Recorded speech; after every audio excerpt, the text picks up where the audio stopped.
Like and subscribe to our channel, Fabulous Pattaya Media Group, by using the link below.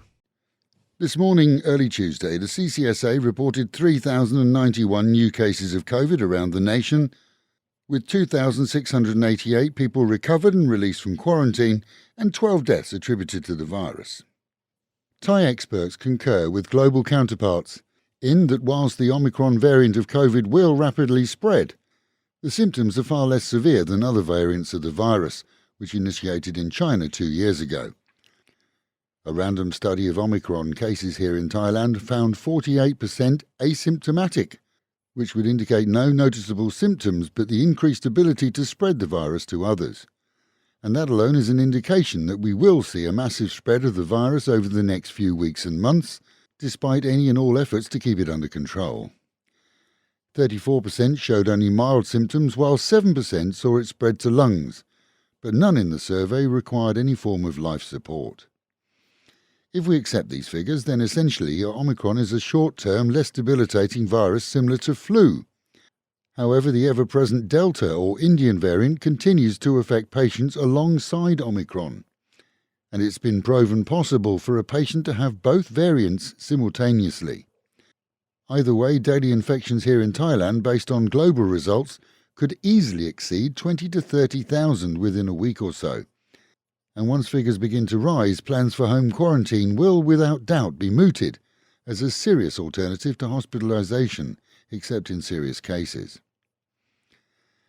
Thais and non-Thais who work here legally and hold universal health cards are no longer restricted to the hospital to which they're registered, and can, according to the Health Ministry now, use their cards for free treatment in any primary care unit across the country.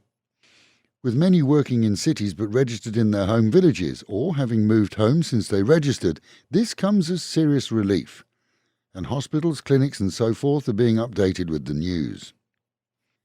The Public Health Department will recommend to the government that the current suspension of the Test and Go system for arrivals in Thailand be extended to at least the month's end.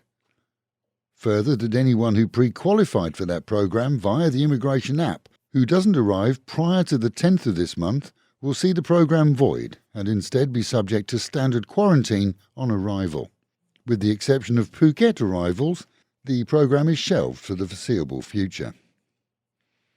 Khon Kaen province has ordered all schools and any form of educational establishment whatsoever to close until January the 14th, with schools to offer online teaching. This, as in Ubon Ratchathani, the Governor has ordered the closure of all schools, cinemas, fitness clubs, gyms, stadiums, sports grounds, etc. until the 17th, with only non-air-conditioned eateries there allowed to serve food for consumption on the premises. And in the capital, Siriraj Hospital is the first to ban visitors to patients, with the exception of full-time carers. Families are encouraged to use phones and social media for interaction to prevent the virus escalating within the facility. That concept is expected to be adopted by hospitals as common practice in the near future. Meanwhile at home, and in our own region, the province has reported 499 new cases this morning, 16 in Chonburi, 94 in Silachar, 17 in Sattahip, with Banglamung, which includes Pattaya, reporting 336, a significant increase even on yesterday's 264. And that's a number that's expected to rise further, following the increase in visitor count over the festive season. The fight in Treetown over New Year that led to the use of knives, the death of one man and the injury of at least two, has been investigated by authorities, who now have most of the culprits in custody. If initial reports are to be believed, then the two parties were both essentially fighting over the right to protect businesses operating there in return for payment. Onlookers watched in horror as two sides fought it out, and it may be some time before we receive an honest appraisal of who was who and who did what. Treetown, as with other busy nighttime areas, has been named as one of the areas where COVID has been rampant over the past few weeks, but remains open. Establishments in Pattaya and Banglamung that serve alcoholic beverages and do not conduct antigen tests on staff and customers have been ordered to close. Any that open must have SHA Plus certification and any that fail to comply face fines. So, when you leave home to go out to eat, along with your keys, wallet and documents, always carry a copy of an ATK test taken within the past 72 hours. This, as any decent business, will otherwise not let you enter, to protect their customers and, of course, their staff.